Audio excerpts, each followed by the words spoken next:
Hello friends, I am Chevee. Welcome to my shed. How are you today? I hope you're doing well. I hope everything is good for you. It's Friday, big day, and I actually have a lot to talk about, but I'm going to put all that on hold until Monday because I don't exactly know what to share with you. But let's just say that my week ended on a very positive note. Okay? And as promised, I have not been on the comment section at all this week. And I told you that we would cover your comments on Friday's episode. So here we are. This is going to be me responding to you live and in color.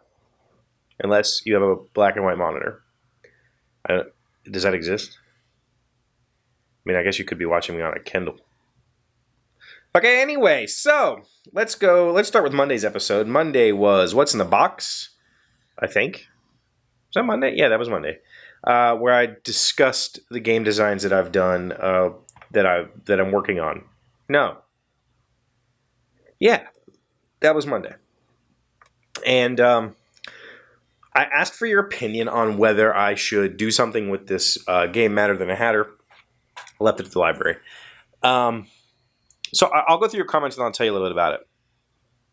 First of all, Hubbard's Handmaid said, I must say, and I hope I'm not the only one, that I don't understand the mentality of feeling odd about making a profit. You're a unique guy with smart talent. You're a smart guy with unique talents. And you made something that people find value in. I say sell it on your website or even Kickstarter. I understand what you're saying, Ryan. There's a difference between making something for a profit, for me at least, and making something because I enjoy doing it. When those two things don't intersect for the most part. I mean, I do enjoy my job and I get paid for that. But outside of that, when I want to do something, when I want to make a game, money is not a driving factor in that process for me at all. Like, I hate money. And when money gets involved, things tend to fall apart for me. I lose interest. So I very rarely do client work of any kind for any of my talents because of that. Because I lose interest in it when money starts getting involved in it. Because with money comes expectation, right? And so I've always just felt better helping people. And if I can make a game and I can produce it and sell enough of it that I don't lose money, that it just breaks even, that's all I want. Like, I don't need to make money on it because I didn't make it for that purpose, right?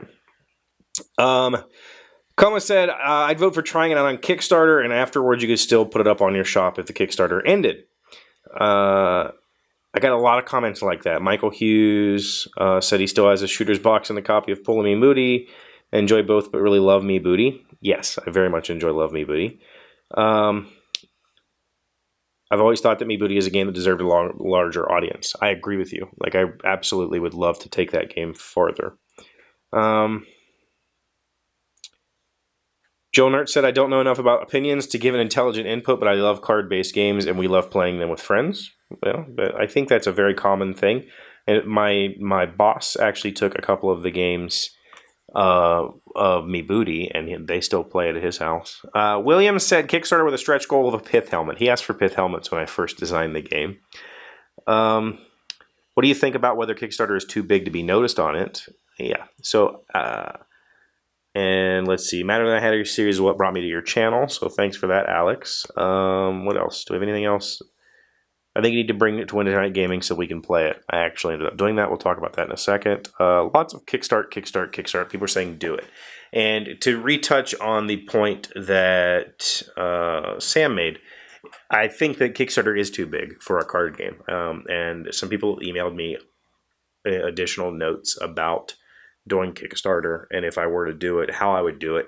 And one of them was a very concise point that doing a simple card game on Kickstarter is not going to get noticed, and it's probably not going to get funded. You kind of have to go big on Kickstarter nowadays. And so maybe if I do a Kickstarter on it, I would combine it with Me Booty and maybe Pull or maybe another game and do like a series, like a pack, like buy all these games at once. So maybe we'll do something like that. I did take it to Wednesday Night Gaming, and we played it, and I had to relearn it and played it, and I still think it's a solid design, but I do want to rework it if I'm going to do something with it. And the reason is, when I designed it as a challenge and I videoed it. And so because of that, I restricted myself to only 36 cards for a couple reasons. One, it was a fun restriction. Two, price, because I was giving this game away. I couldn't afford to give away a game with 200 cards in it. And so because of that, the game is a little too tight. It's a little too easy to math out how to play the optimal play to win the game. And so I need to loosen it up some. So I would love, my thought process is to double the deck size. So we go to 72 cards, which would give more variance in the way the cards come out, the way that you play. I would also design new special abilities for the cards and for the characters that you play. So I'm going to do that. I'm really motivated to do it right now. I already have notes on most of the ideas. We're going to play test it at Wednesday Night Gaming. If anybody wants to play test it, please show up to Wednesday Night Gaming. And it's going to be a bigger package, but still a card game. And so I'm actually really excited about it. So thank you all for the comments on that. That was nice to see that you guys supported me. And some of the comments that I saw off of this section, some of the emails, some of the tweets, people said, you have an audience, why not try it? I don't disagree. All right, let's go to Tuesday, where I let the girls cut my hair, which I've got a lot of questions about at work. Like, you did that? Like, yeah, why not? Got a lot of questions at Wednesday Night Gaming. Like, you really let them cut your hair? Like, it's on video. I'm not lying to you. I have evidence, right? Joel said, you're a great dad, Chevee. What makes perfect sense to you would be unthinkable for others. And I agree with you. Every time I've told people that, people say, oh, you got your hair cut. I said, yeah, I let my girls do it. And they're like, what? How old are they? 8 and 12. Like, you let them? Yeah, sure. Here's some scissors. Here's some clippers. Go for it. He said, I've done a few projects with my son in the garage, mostly woodworking stuff that he wants to make. It's a good experience. I absolutely agree with you. My girl, Alina made this thing, this sculpture, with me one day because she came down here and she wanted to try all the tools out. So she used the chop saw, table saw, the drill press, the screw gun, the drill, the sanders, and she made me a thing. And Keely has come down here with me and made birdhouses together and whatever they want to make, because I really want to introduce them to all of the options they have, including cutting my hair. If that's what they want to do, here, try it and see what you think. Maybe you enjoy doing this, and maybe this is something that you think you want to try. I'm going to give them the options. Levi, Garage Movie Reviews, if you haven't checked out his channel, please go do that, said, I think it's great to let your kids try things because who knows what skills they have or will develop. And that's absolutely the approach that I take. This is just hair, right? I take it for granted that I have a crap ton of hair. My hair is crazy thick, right? So I know obviously not everybody can say, oh, my hair will grow in. Like, I don't care. It'll grow back. The other thing is I'm 6'4". Most people don't see my head. So, whatever. Not Brian, that's not who I intended to read there. Brad said, look at those smiles. It was probably such a really great moment and experience for everyone. They were extremely nervous at first. I cut that footage out. It took them probably a good 15 minutes to even take the clippers and put them against my head. Like, they were really scared. And, but after they got going, it turned into just like, this is silly fun. Like, Dad's letting us actually do this. Like, sure. I knew that if worse comes to worse, I would just put like a number 1 or number 2 guard on and just buzz it and not care. Didn't have to, so here we go. PDX David, good cut. Should have had them watch a couple YouTubes on hair cutting. Yeah, I should have. Keely's watched a ton of stuff, like makeup tutorials and stuff, but they never did. They never did watch. They just did it. What a nice thing to let them experience. Thank you, Coma. She said, I don't have children. I'm thinking about what my parents allowed my sister and I to simply do to them. And that was mostly trying out recipes, singing, and handcrafting small presents. Yeah, we do all of that. We let them experience. I don't want to say that we're like a free range parents or anything like that, but we're absolutely not helicopter parents. I would rather them build experiences than tell them they can't do something.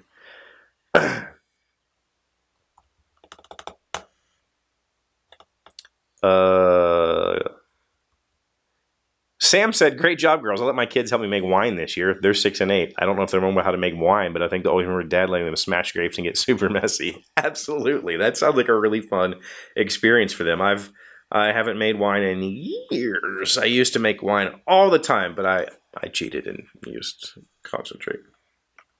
Okay. On to Wednesday's video, finding voice work. Joel said, I've never heard of Fiverr. I'm starting to wonder what kind of shady stuff I can get done for $5. Go look up what PewDiePie did. Go look up PewDiePie's Fiverr video and see what he did and see where it goes from there. Cam said, I've long thought that voiceover work would be a great career. Unfortunately, I have a terrible voice. I don't like my voice either. In my head, I sound really nasally. And it's always bothered me. But everybody says I have a better than average voice. And so I tend to listen to others. And I try really hard to fight against the negativity that goes on inside my head.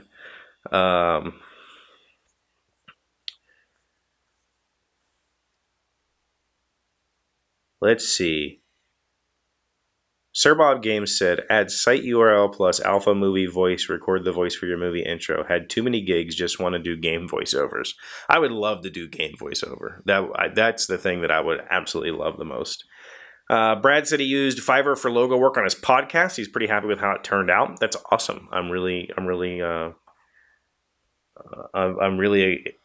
intrigued by the idea of, I don't want to say cheap labor, but talented people getting paid a set value for their work. What else here? Hubbard's Handmade Ryan said, an x-ray fact. I actually knew that, but I should since, it's my day job and all. Yeah, I believe he's an x-ray tech. I've used Fiverr. My logo was designed there, and I've paid extra for mock-ups there that I'm happy with. However, it's not the first logo. I paid for a different logo gig, and it was a joke. Yeah, I think that's the thing when you deal with any sort of online discount source, you're going to find, probably more chaff than quality. All right, and lastly, we'll go to yesterday's video, which was Solitarica. I showed you a little solitaire game that I've been playing lately, and Brad said his favorite solo game on mobile right now is Honorum. And I had somebody DM me in the Twitter the DMs about Honorum and if I had played it. I played it, and I think I even bought the little expansion or whatever and played it. I probably only played it for like a week and got bored with it. I'm not sure why it didn't attach itself to me. Joel Nert says, I have two go-to games that I want to veg out, Pocket Tanks and Nonstop Chuck Norris. I don't think I've played either of those, actually. I'll have to check them out. Thanks for that. And that's the week in a nutshell. If I missed your comment, I'm sorry. I have not gone through the spam folder, and often a lot of your comments end up in spam, and I have to approve them. Or I just glazed over them because they were super similar to other people's comments. Oh, we also have a call. Remember on Haircut Day, I asked for you guys to call in. We got one from a very, very special fan. Hey, Daddy. It's Keely, your little girl.